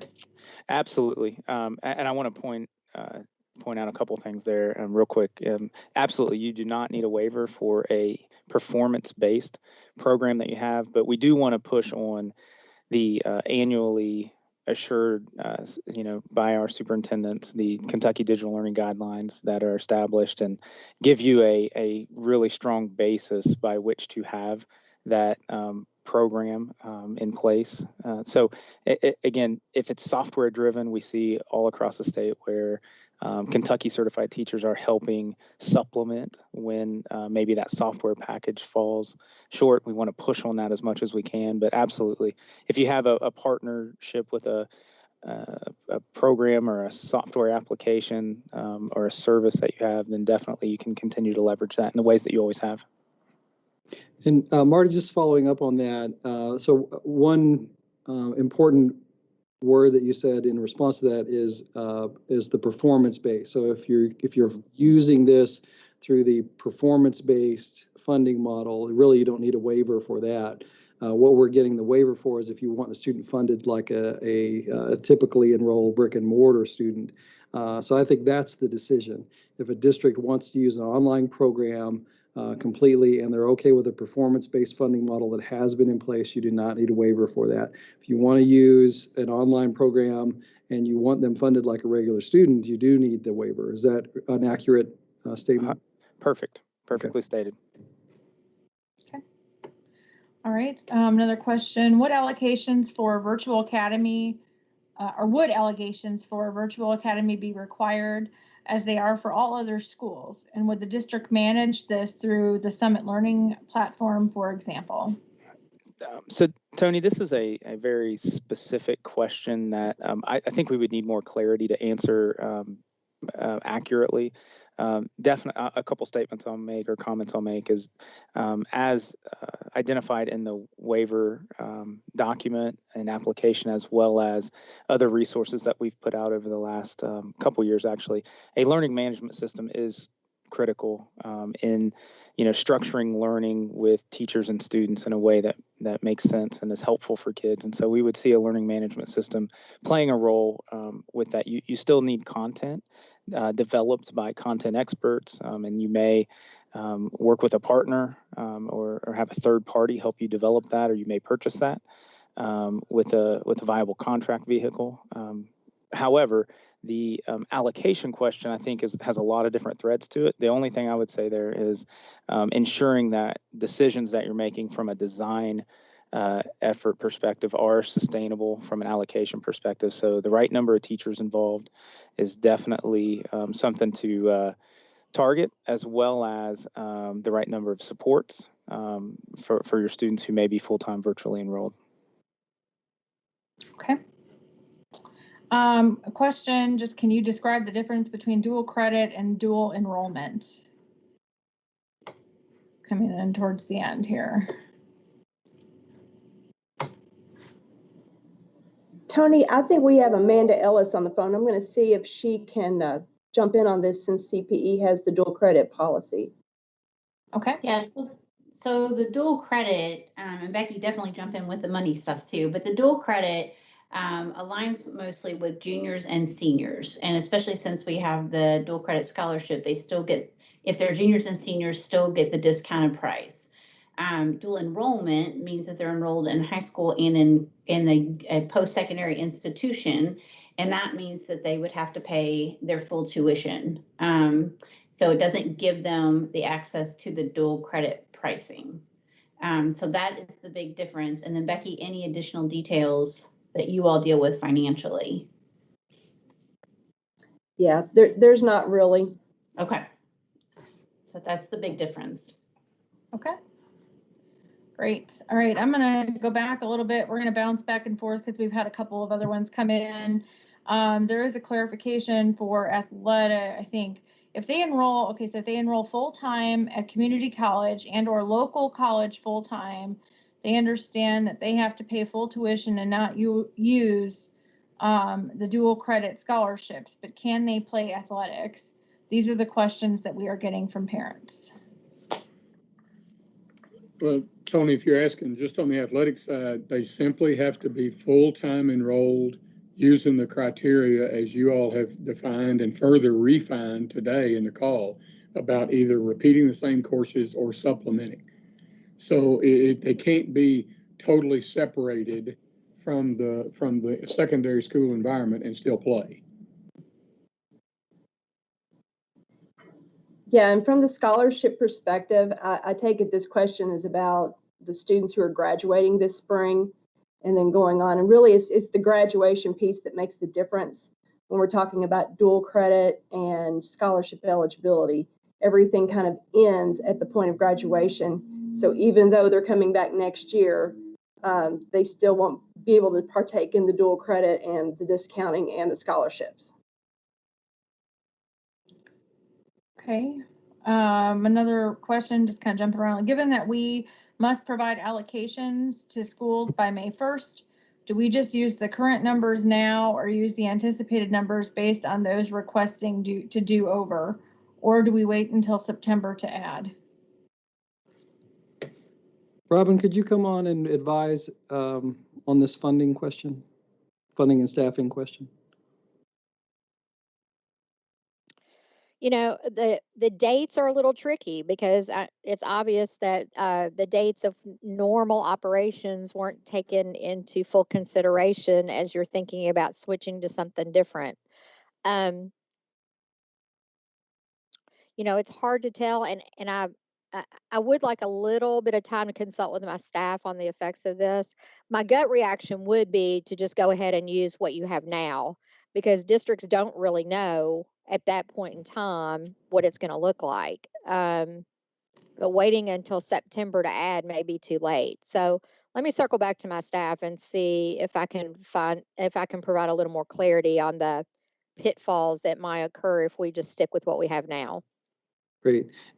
So everyone's aware, we know that we are generating more questions, and more questions keep coming in around 128. So we're working on an FAQ document to try and address the new questions that come up just as situations arise. So this might be one of those that we could include in that, some clarity. Correct. And for those of you who remember the FAQ document from last year, we'll try to keep it in a real visible spot in the communications page there for you. Next question. I think they're all kind of running together, you all. So if this is a repetitive one, but it's coming in towards the end, so I'm thinking that they may need some clarification. If not, then I apologize. If a current grade 9 through 11 student chooses the supplemental school year program when they became a 5th year senior in the future, will they still qualify for the dual credit tuition rate at that time, as they will not have yet graduated? So yes, that's correct. Up to the point of graduation, the student's eligible for dual credit, even if they're in their 5th year of high school. Once they cross the graduation line, then literally that's when they become ineligible for anything dual credit. Okay. All right, the next question we're going to ask about is related to the Governor Scholars Program. How are the students that have been selected for GSP or the Rogers Scholars Program affected, and can they apply for these programs in their repeat year?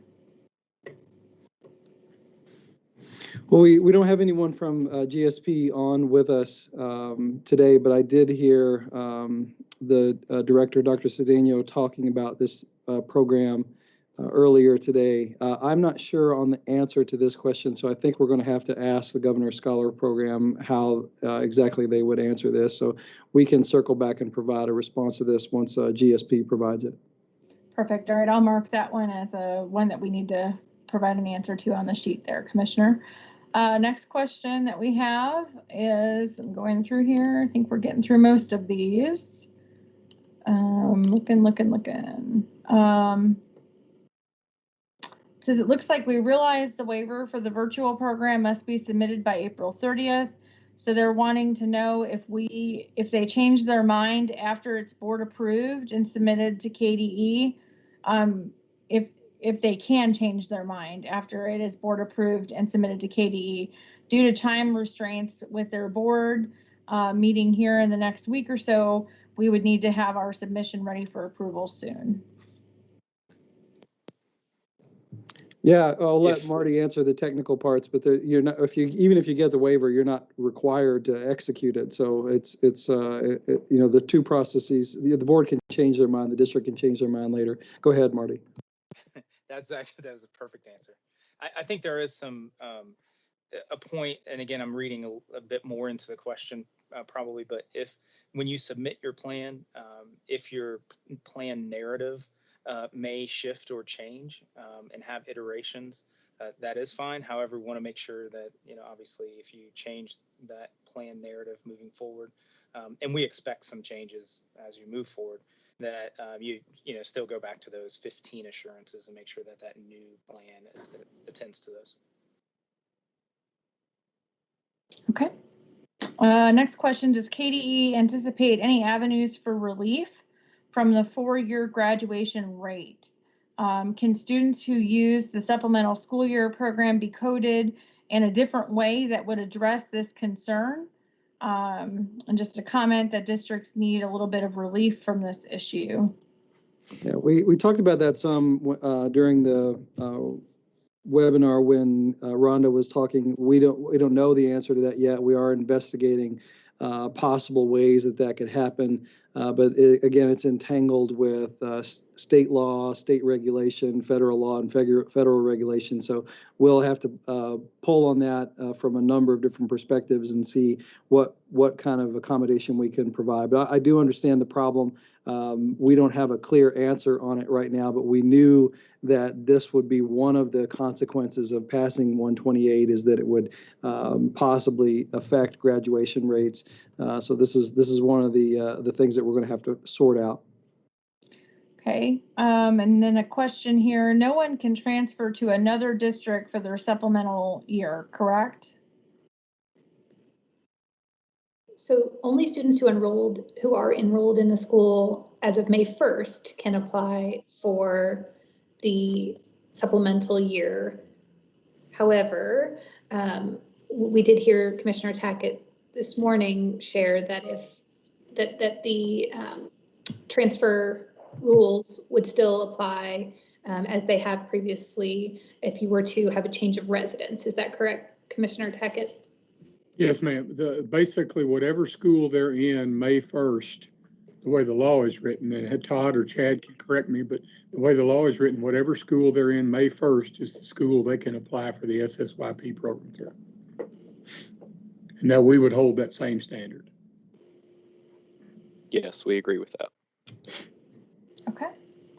All right, I saw this one sneak in there between all the other ones about full day kindergarten programming. Can we charge tuition to full day kindergarten students to recoup the additional cost to our district for providing this programming in 21-22? We are currently forecasted to lose significant funds next year. I wonder if we want to have Robin or Chuck or Todd possibly look at this one. I will yield to Todd on this one. So if I'm understanding the question correctly, this is related to new language that we got providing seek funding for full day kindergarten. If anyone else on the call sees it as a different question, please chime in and let me know.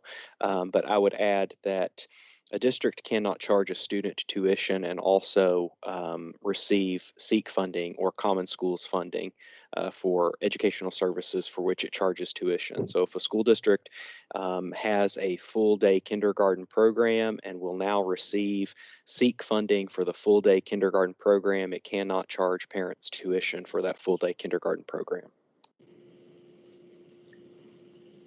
Okay. All right. I think, thank you, Todd, on that one. I think that that's going to wrap us up, Commissioner, for the, unless I don't think I've missed any. If you all are scrolling through and see any, there's a couple of other duplicate questions I believe that we've addressed.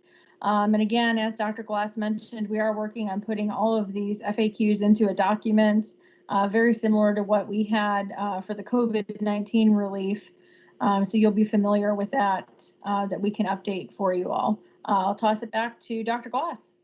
Thanks, Tony, and thanks everyone for listening in. Great questions that all of you put forward today. They were really on point, and I know that several school district leaders in the state are wrestling with the same thing. So we really appreciate the thoughtfulness that went into the questions that you submitted. Thanks also for hanging with us as we sort of process through some of these out loud. There were a few that we didn't get to where we'll work on providing responses on those or greater clarity, including that FAQ document that Tony talked about for Senate Bill 128, and greater clarity around this reasonable supplemental question that we processed through together with you. We really appreciate the questions that you asked, your attentiveness, listening in, and we appreciate the patience that you've shown with us just as we are working through this. Well, we pledge to be responsive as things come up. We know that all of these situations keep evolving and changing every day. So if additional questions come in that we haven't addressed yet, please send those in to us. We'll work to be responsive to that and then share those answers out with everybody else. This is a dynamic situation, so we're working on that. I want to express my appreciation also to Becky Gilpatrick from being on with us from KIA, and also Commissioner Tackett for being on and answering questions from KHSAA. Thanks, everybody, and have a great afternoon.